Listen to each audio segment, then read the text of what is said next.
वहीं पुंछ में सेना ऑपरेशन का आज 5वां दिन है। राजौरी में सेना ने आज भी सर्च ऑपरेशन को जारी रखा। आतंकी हमले की साइट पर आर्मी चीफ भी पहुंचे, आतंकियों के खिलाफ एक्शन की समीक्षा कर रहे हैं। 27 से 28 दिसंबर को राजौरी में रक्षा मंत्री भी आ सकते हैं, ये खबर आई है। आज आर्मी चीफ साइट पे पहुंचे और किस तरह से वहां पर आतंकियों के खिलाफ अभी भी सर्च ऑपरेशन चल रहा है।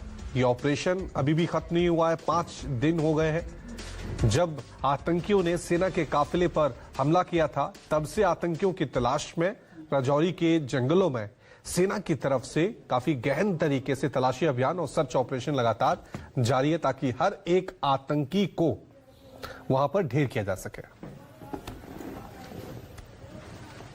Army chief general Manoj Pande आज जम्मू पहुंचे हैं। जम्मू पहुंचने के बाद आर्मी चीफ राजौरी गए हैं। राजौरी के बाद आर्मी चीफ डेरा की गली गए और डेरा की गली वो इलाका है जिस इलाके में हमारे बहादुर जवान आतंकियों की तलाश में महा ऑपरेशन चला रहे हैं। 21 तारीख को दोपहर करीब 3:45 पे पाकिस्तान द्वारा पाले गए आतंकियों ने सेना की 2 गाड़ियों में घात लगाकर हमला किया था। इस हमले में सेना के 4 बहादुर जवान शहीद हुए थे और 3 जवान जख्मी हुए थे और तब से लेके आज तक ये ऑपरेशन चल रहा है। आतंकी जो हैं वो डेरा की गली और आसपास के जंगलों में छिपे हुए हैं। पुंछ राजौरी के जंगलों में सुरक्षा बलों का बड़ा ऑपरेशन चल रहा है और एक्स्ट्रा फोर्सेस को भी अब पुंछ और राजौरी के जंगलों में उतारा गया है। आर्मी चीफ को ये जो ऑपरेशन चल रहा है इसकी पूरी ब्रीफिंग दी गई है। नॉर्दर्न आर्मी कमांडर की ओर से आर्मी चीफ को पूरे ऑपरेशनल डिटेल दी गई है कि इस घने जंगलों में हमारे बहादुर जवानों के सामने क्या क्या चैलेंजेस है। उसके बाद आर्मी चीफ ने जवानों से मुलाकात की, उनके हौसले को बढ़ाया। आर्मी चीफ ने इसके बारे में भी जानकारी हासिल की कि एलओसी पर दुश्मन को मुंहतोड़ जवाब देने की हमारी तैयारी कैसी है। वहीं लगातार हमारे बहादुर जवान पुंछ राजौरी के जंगलों में दिन रात आतंकियों की तलाश कर रहे हैं, ताकि जितनी जल्दी हो सके जो भी आतंकी इन घने जंगलों में छिपे हुए हैं तमाम आतंकियों को जल्दी से जल्दी ढेर किया जाए। कैमरामैन पवन के साथ पंकज शर्मा, न्यूज़ 24, डेरा की गली। चलिए इस खबर पे और ज्यादा जानकारी के लिए सीधा रुक करते हैं मेरे सहयोगी आसिफ स्वाफ का। आसिफ, जरा अपडेट बताएं ऑपरेशन को लेकर, अभी किस तरह से वहां पे ऑपरेशन चल रहा है, और दूसरा आज आर्मी चीफ मनोज पांडे भी वहां पर पहुंचे थे, क्या निर्देश सेना के जवानों को उनकी तरफ से?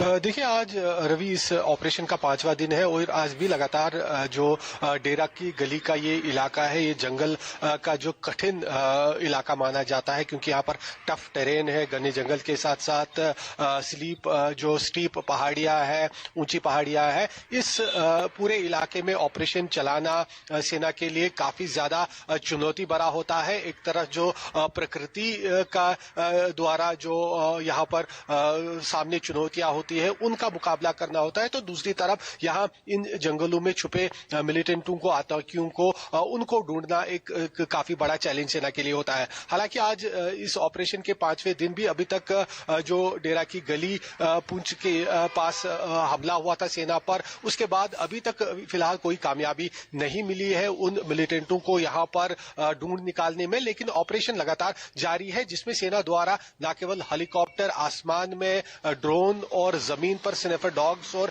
सेना के पैरा कमांडोज, उनकी मदद ली जा रही है। यानी दोनों जमीन और आसमान से ऑपरेशन चलाए जा रहे हैं। बल्कि जो सेना के पास जितने भी चाहे लेटेस्ट गैजेट्स हैं वो इस्तेमाल किए जा रहे हैं इस ऑपरेशन को पूरा करने के लिए। इसी दौरान ये भी हमें देखना होगा कि इस वर्ष में ये 4था ऐसा बड़ा हमला हुआ है, एम्बुश हमला जिसे कह सकते हैं, कि सेना के ऊपर राजौरी और पुंछ के इलाकों में। और यही कारण है कि सेना चीफ आज अब खुद यहां पहुंचे हैं। पहले वो जम्मू के जो उधमपुर सेना का हेडक्वार्टर है वहां पर पहुंचे, वहां पे उन्हें इस ऑपरेशन के बारे में ब्रीफ किया गया, जानकारी दी गई। उसके बाद सेना के चीफ ने राजौरी पहुंचकर यहां पर भी एक सुरक्षा समीक्षा की बड़ी बैठक की, और जिसके बाद सेना चीफ अब मौके पर पहुंचे हैं, जो वारदात की जगह है जहां पर यह हमला हुआ था। वहां पर उन्होंने खुद ग्राउंड जीरो पर सिचुएशन को एसेस किया, इस हमले को कैसे अंजाम दिया गया,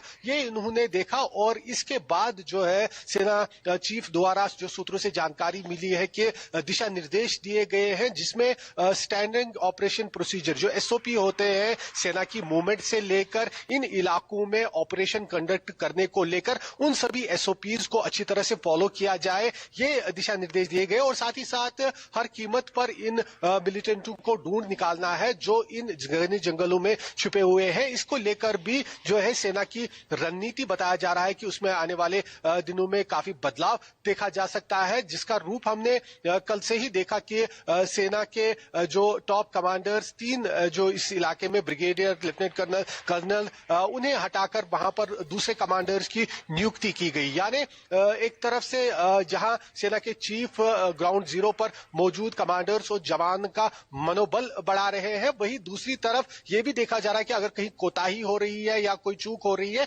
उसे भी ठीक किया जाए और जो रिस्पॉन्सिबल है उन्हें भी जो है वहां से हटाकर वहां उनकी जगह पर नए अफसरों को लगाया जाए ताकि कोई भी यहां पर गलती की गुंजाइश ना रहे। इसके चलते जो सेना चीफ है वो खुद यहां पर मौजूद है और न केवल वो हालात को खुद देख रहे हैं बल्कि आगे किस तरह से इन सारे ऑपरेशंस को कामयाबी के साथ पूरा करना है, इसको लेकर वो खुद दिशा निर्देश भी दे रहे हैं। जी। और आसिफ, ये साफ तौर से देखना यह है कि देश के जवान हैं जो आतंकियों को हमेशा मुंहतोड़ जवाब देते हैं। बेशक पीठ के पीछे आतंकियों ने कई बार हमले किए हैं, इसमें देश के जवान शहीद हुए, लेकिन उसके बाद जो जवाब मिला है वो करारा जवाब मिला है। बहुत बहुत शुक्रिया आसिफ तमाम जानकारी के लिए। एक छोटा सा ब्रेक ले रहे हैं, फौरन हाजिर होंगे। देखते रहिए News 24।